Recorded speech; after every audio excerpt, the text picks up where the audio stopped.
Jadi apa maksud adik datang sini? Saya pengen melamar anak bapak.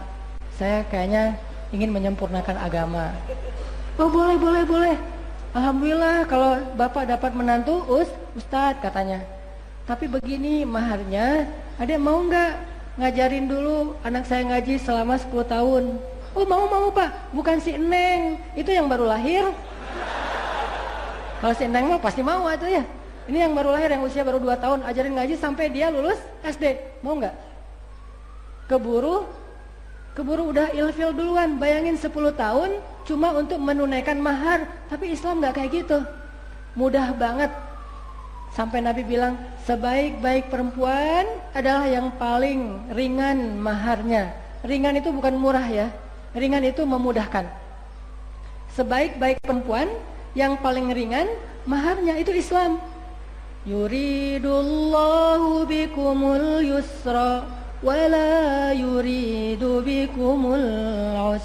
Allah pengen memudahkan kalian. Allah nggak pengen menyusahkan kalian.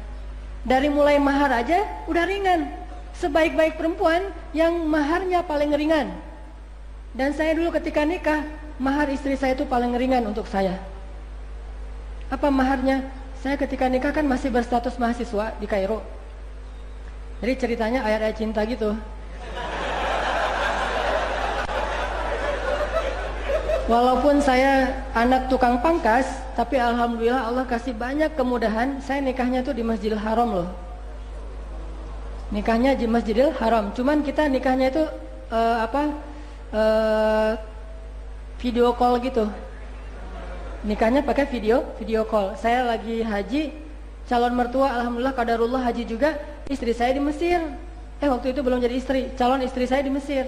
Kita video call. Cuman kalau dulu kan video callnya tuh mahal, nggak kayak sekarang.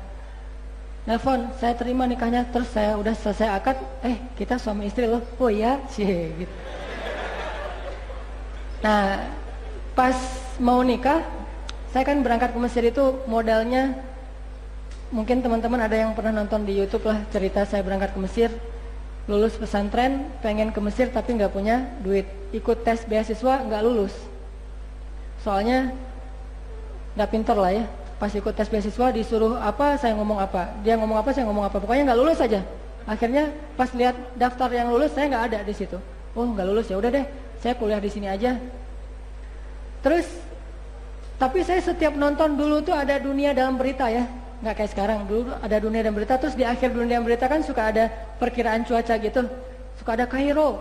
Penasaran, pengen banget ke Kairo. Terus ustadz-ustadz saya juga banyak yang pulang dari Kairo, cerita Kairo tuh keren segala macam. Pengen pokoknya ke Kairo, walaupun nggak kuliah juga pokoknya ke Kairo. Alhamdulillah sejak kecil beberapa kali saya juara musabakoh. Akhirnya ngumpulin ada 10 juta modal berangkat ke Kairo. Pas daftar ke travel, ternyata biaya ke Kairo itu emang 10 juta tiket return. Soalnya visa saya itu visa turis. Dan gak ada biaya hidup untuk tinggal di Kairo. Akhirnya saya mulai galau. Berangkat gak ya? Saya nanya ke Ustadz, saya kayaknya gak jadi ke Kairo deh. Kenapa? Biayanya gak cukup. Berapa emang? Adanya cuma untuk ongkos tiket doang. Gak ada biaya hidup, gak kenal siapa-siapa, gak ada beasiswa.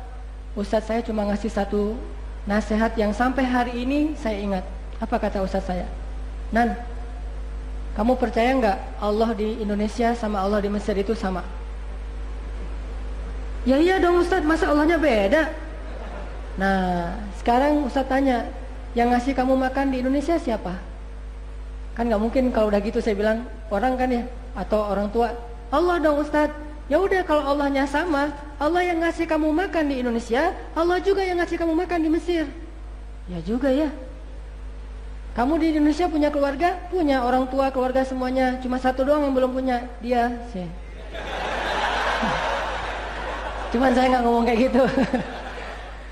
Terus kata ustaz saya, ya udah berarti nanti Allah juga yang akan ngasih kamu keluarga di Mesir. Alam yajidka yatiman fa'awa wa wajadaka dhallam fahada wa wajadaka ailan fa'aghna. Allah yang kasih, Allah yang memberikan perlindungan, Allah yang ngasih kecukupan, Allah yang ngasih keluarga bernaung. Berangkat aja, Allahnya sama kok.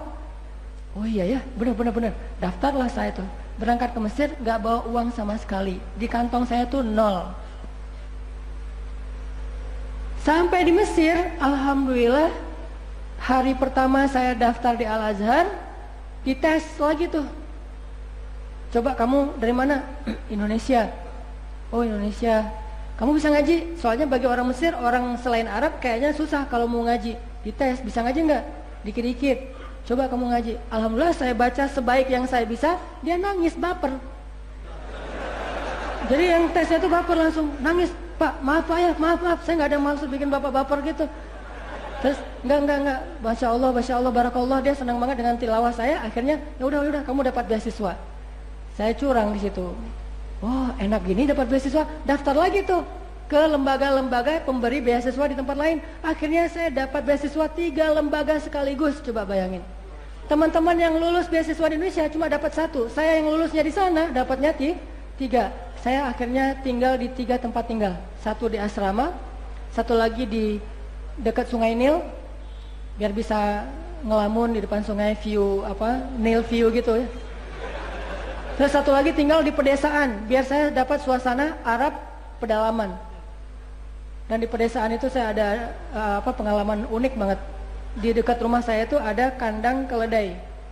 Dan kita tahu kan hadis kata Nabi, kalau kalian mendengar suara anjing atau suara keledai, maka berta'awuzlah karena itu ada setan. Ya, anjing sama keledai. Kalau di Indonesia nggak populer keledainya karena nggak ada. Jadi populernya anjing. Kalau kalian mendengar suara ayam, berarti itu malaikat. Jadi setiap kali ada keledai di sebelah rumah saya bersuara panjang, saya langsung ta'awuz. Auzubillahi minasyaitonirrajim, auzubillahi minasyaitonirrajim. Jangan-jangan ada setan nih, ada zombie gitu ya. Jangan-jangan tren tubusan gitu kan. Wah, jangan-jangan ada setan. Ternyata si keledainya teh nggak berhenti suaranya, terus aja gitu. Akhirnya saya bosan kan, keganggu sama suara keledai, saya pergi. Pas saya pergi dia berhenti coba. Aneh kan ya? Wah, saya tanya ini setannya siapa ini kok gitu gini? Saya tahu dia nggak berhenti, saya pergi, berhenti dia.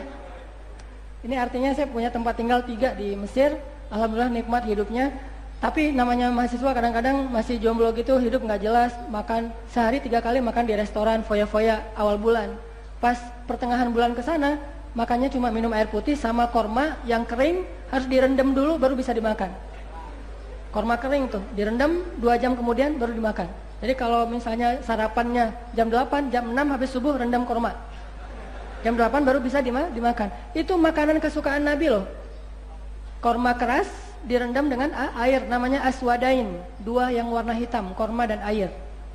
Nah, saya coba usaha jual bakso.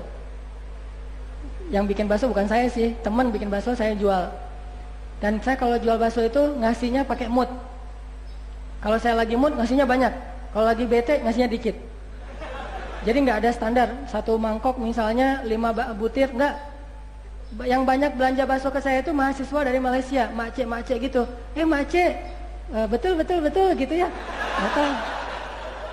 Makcik belanja, kalau dia senyum-senyum saya kasih banyak. Wah ini bisa nih, siapa tahu dari sini bakso cinta jadinya ya. Masih banyak.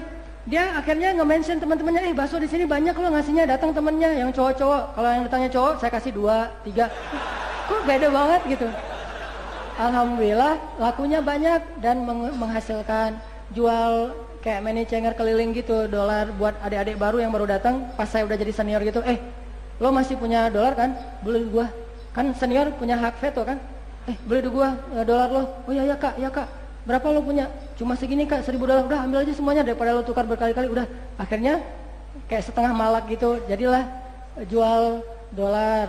Pernah juga bisnis catering. Alhamdulillah bertahan di Mesir. Bayangin teman-teman, kulkas pertama ada di rumah saya di Aceh itu, saya dari Aceh.